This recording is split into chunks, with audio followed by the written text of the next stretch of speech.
हरे कृष्णा। राधे राधे। आप सभी का मेरे चैनल पर स्वागत है। सबसे पहले आप सभी को गीता जयंती और मोक्षदा एकादशी की हार्दिक शुभकामनाएं।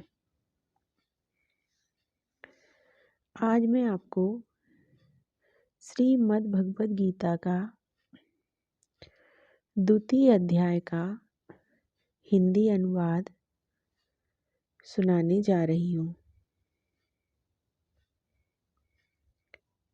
तो आइए सुनते हैं।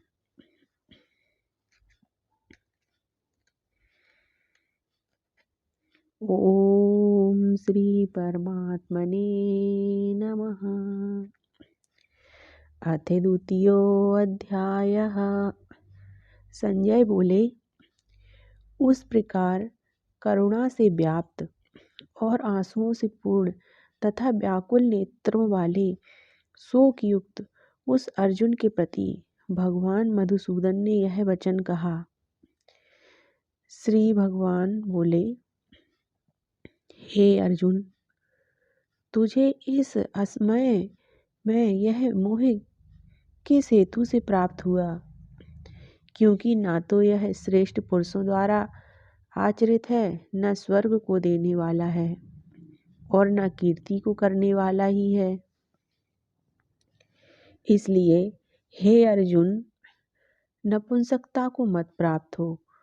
तुझ में यह उचित नहीं जान पड़ती। हे परंतु हृदय की तुच्छ दुर्बलता को त्याग कर युद्ध के लिए खड़ा हो जा। अर्जुन बोले, हे मधुसूदन, मैं रणभूमि में किस प्रकार बाणों से भीष्म पितामह और द्रोणाचार्य के विरुद्ध लड़ूंगा? क्योंकि हे अरिसूदन, वे दोनों ही पूजनीय हैं। इसलिए इन महानुभाव गुरुजनों को न मारकर मैं इस लोक में भिक्षा का अन्न भी खाना कल्याणकारक समझता हूँ। क्योंकि गुरुजनों को मारकर भी इस लोक में रुधिर से सने हुए अर्थ और काम रूप भोगों को तो भोगूंगा ही। हम यह भी नहीं जानते कि हमारे लिए युद्ध करना और न करना, इन दोनों में से कौन सा श्रेष्ठ है। अथवा यह भी नहीं जानते कि उन्हें हम जीतेंगे या हमको वे जीतेंगे। और जिनको मारकर हम जीना भी नहीं चाहते, वे ही हमारे आत्मीय धृतराष्ट्र पुत्र हमारे मुकाबले में खड़े हैं। इसलिए कायरता रूप दोष से उपहत हुए स्वभाव वाला तथा धर्म के विषय में मोहित चित्त हुआ मैं आपसे पूछता हूँ कि जो साधन निश्चित कल्याणकारक हो वह मेरे लिए कहिए। क्योंकि मैं आपका शिष्य हूँ, इसलिए आपके शरण हुए मुझको शिक्षा दीजिए। क्योंकि भूमि में निष्कंटक धन धान्य संपन्न राज्य को और देवताओं के स्वामी पने को प्राप्त होकर भी मैं उस उपाय को नहीं देखता हूँ जो मेरी इंद्रियों के सुखाने वाले शोक को दूर कर सके। संजय बोले, हे राजन, निद्रा को जीतने वाले अर्जुन अंतर्यामी श्री कृष्ण महाराज के प्रति इस प्रकार कहकर फिर श्री गोविंद भगवान से युद्ध नहीं करूँगा, यह स्पष्ट कहकर चुप हो गए। हे भरतवंशी धृतराष्ट्र, अंतर्यामी श्री कृष्ण महाराज दोनों सेनाओं के बीच में शोक करते हुए उस अर्जुन को हंसते हुए से यह वचन बोले। श्री भगवान बोले, हे अर्जुन, तू न शोक करने योग्य मनुष्यों के लिए शोक करता है और पंडितों के से वचनों को कहता है, परंतु जिनके प्राण चले गए हैं उनके लिए और जिनके प्राण नहीं गए हैं उनके लिए भी पंडित जन शोक नहीं करते। ना तो ऐसा ही है कि मैं किसी काल में नहीं था, तू नहीं था, अथवा ये राजा लोग नहीं थे और न ऐसा ही है कि इससे आगे हम सब नहीं रहेंगे। जैसे जीवात्मा की इस देह में बालकपन, जवानी और वृद्धावस्था होती है, वैसे ही अन्य शरीर की प्राप्ति होती है। उस विषय में धीर पुरुष मोहित नहीं होता। हे कुंती पुत्र, सर्दी, गर्मी और सुख दुख को देने वाले इंद्रिय और विषयों के संयोग तो उत्पत्ति विनाशशील और अनित्य हैं। इसलिए हे भारत, उनको तू सहन कर। क्योंकि हे पुरुष श्रेष्ठ, दुख सुख तो समान समझने वाले जिस धीर पुरुष को ये इंद्रिय और विषयों के संयोग व्याकुल नहीं करते, वह मोक्ष के योग्य होता है। असत वस्तु की तो सत्ता नहीं है और सत का अभाव नहीं है। इस प्रकार इन दोनों का ही तत्वज्ञानी पुरुषों द्वारा देखा गया है। नाश रहित तो तू उसको जान जिससे यह संपूर्ण जगत दृश्य वर्ग प्राप्त है। उस अविनाशी का विनाश करने में कोई भी समर्थ नहीं है। इस नाश रहित अप्रमेय नित्य स्वरूप जीवात्मा के ये सब शरीर नाशवान कहे गए हैं। इसलिए हे भरतवंशी अर्जुन, तू युद्ध कर। जो इस आत्मा को मारने वाला समझता है तथा जो इसको मरा मानता है, वे दोनों ही नहीं जानते, क्योंकि यह आत्मा वास्तव में न तो किसी को मारता है और न किसी के द्वारा मारा जाता है। यह आत्मा किसी काल में भी न तो जन्मता है और न ही मरता है तथा न ही यह उत्पन्न होकर फिर होने वाला ही है, क्योंकि यह अजन्मा, नित्य, सनातन और पुरातन है। शरीर के मारे जाने पर भी यह नहीं मारा जाता। हे प्रथापुत्र अर्जुन, जो पुरुष इस आत्मा को नाश रहित, नित्य, अजन्मा और अव्यय जानता है, वह पुरुष कैसे किसको मरवाता है और कैसे किसको मारता है।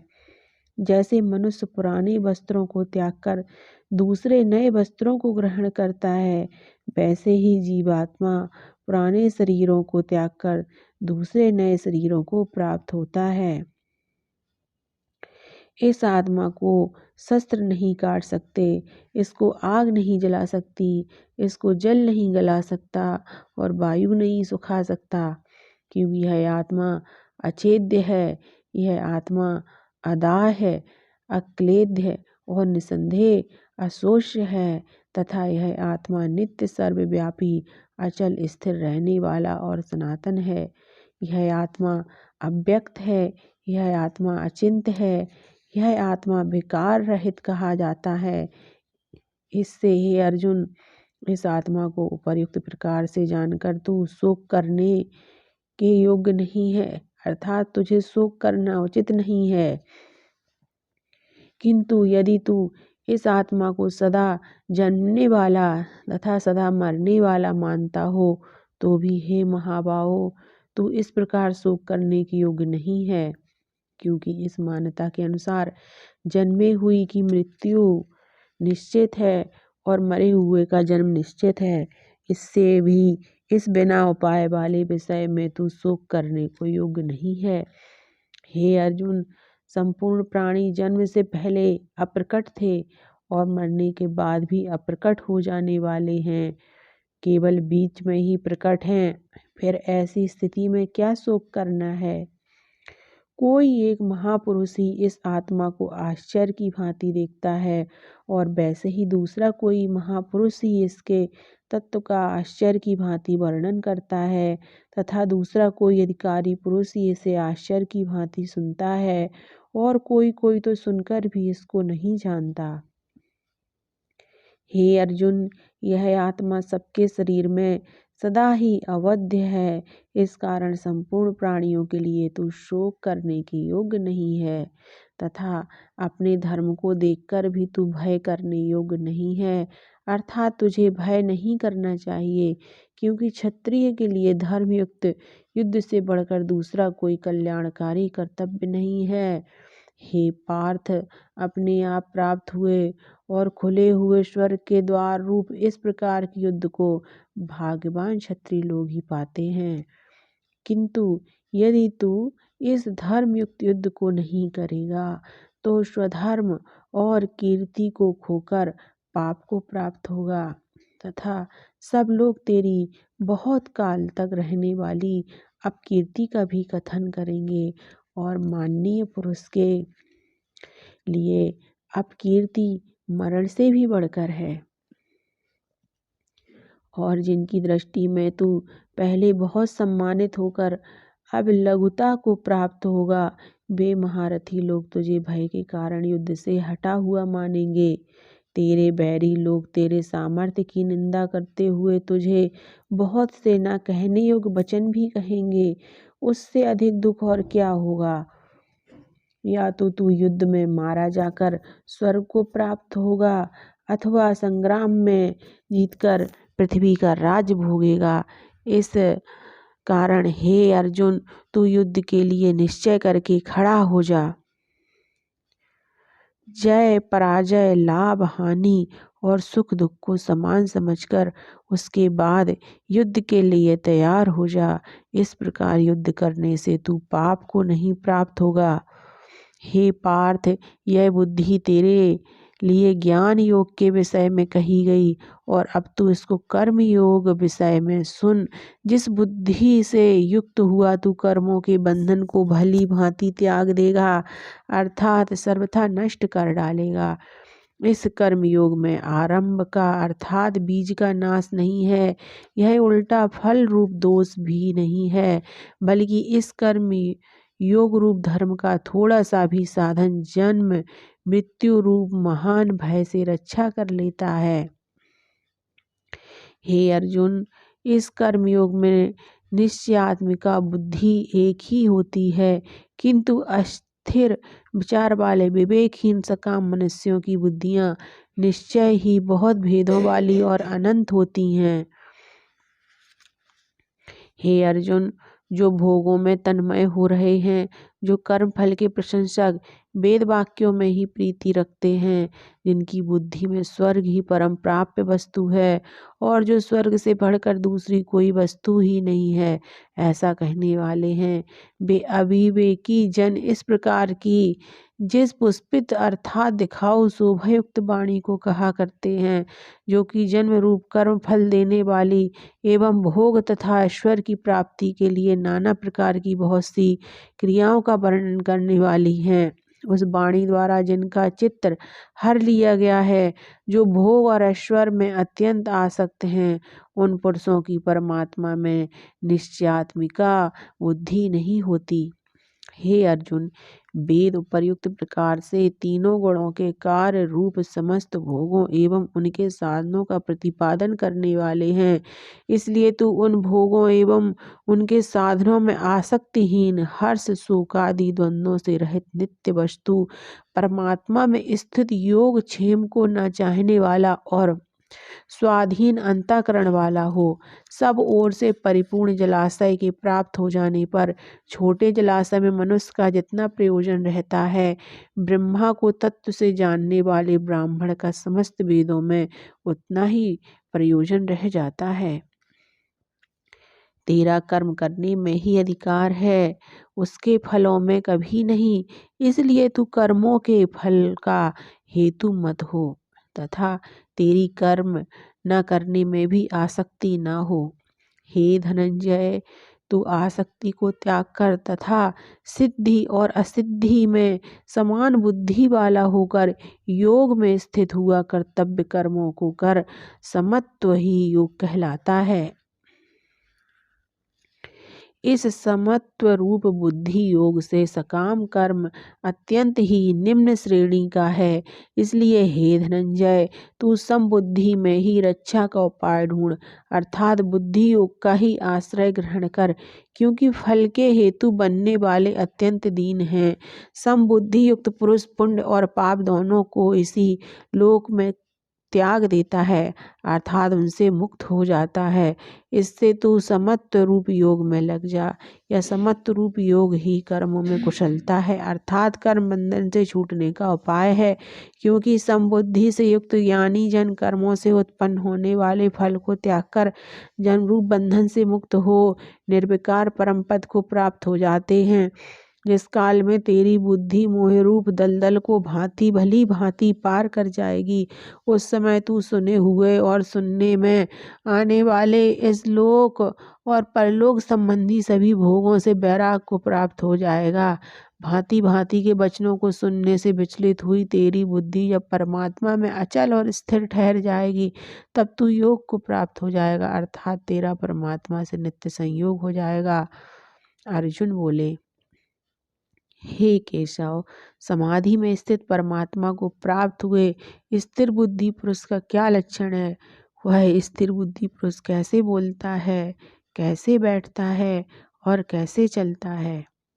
श्री भगवान बोले, हे अर्जुन, जिस काल में यह पुरुष मन में स्थित संपूर्ण कामनाओं को भली भांति त्याग देता है और आत्मा से आत्मा में ही संतुष्ट रहता है, उस काल में वह स्थित प्रज्ञ कहा जाता है। दुखों की प्राप्ति होने पर जिसके मन में उद्वेग नहीं होता, सुखों की प्राप्ति में जो सर्वथा निष्प्रह है तथा जिसके राग भय और क्रोध नष्ट हो गए हैं, ऐसा मुनि स्थिर बुद्धि कहा जाता है। जो पुरुष सर्वत्र स्नेह रहित हुआ उस शुभ या अशुभ वस्तु को प्राप्त होकर न प्रसन्न होता है और न द्वेष करता है, उसकी बुद्धि स्थिर है।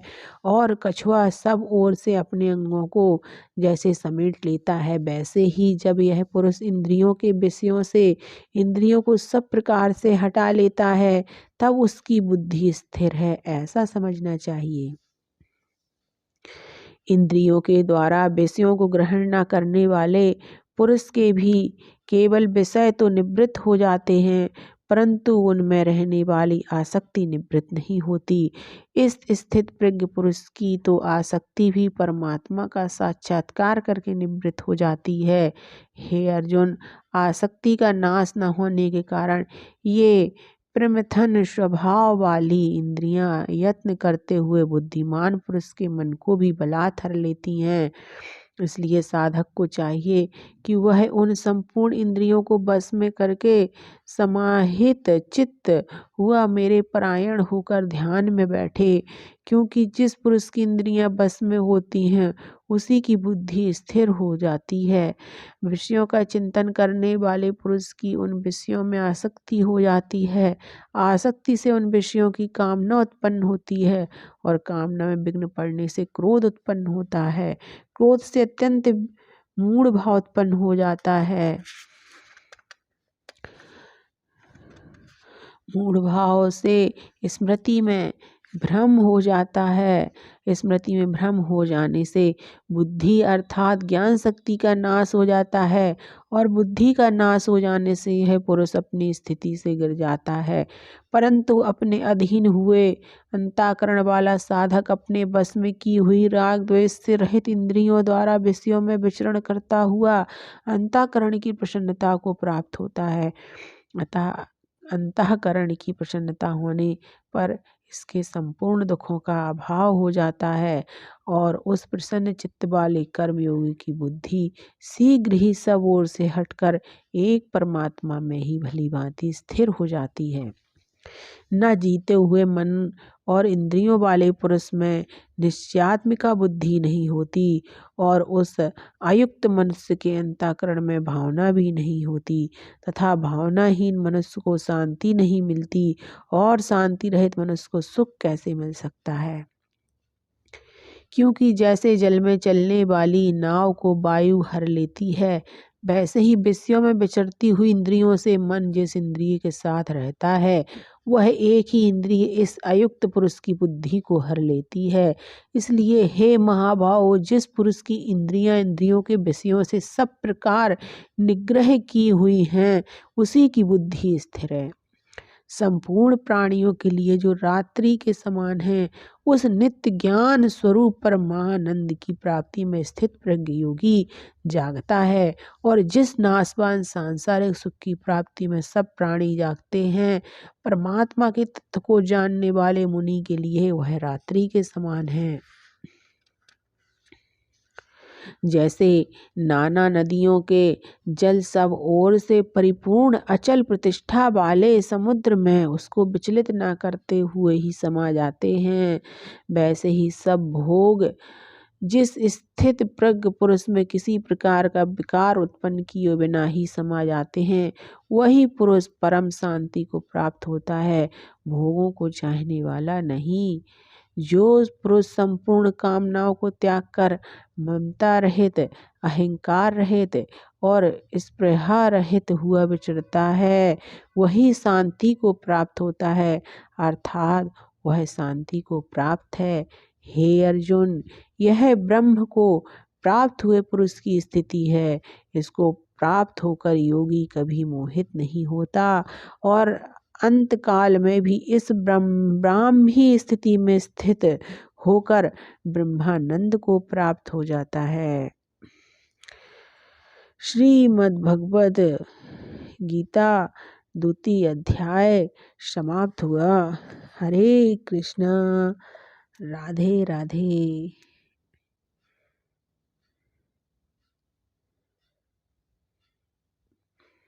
आप सबको मेरा ये गीता, श्रीमद् भगवद गीता का हिंदी अनुवाद कैसा लग रहा है, ज़रूर कमेंट बॉक्स में बताएं। और अभी तक अगर आपने मेरे चैनल को सब्सक्राइब नहीं किया है तो प्लीज़ मेरे चैनल को सब्सक्राइब कर लें और बगल में दिए हुए बेल आइकन को दबाकर उसे प्रेस कर लें और मेरे वीडियो को अधिक से अधिक शेयर करें, लाइक करें, कमेंट करें। धन्यवाद।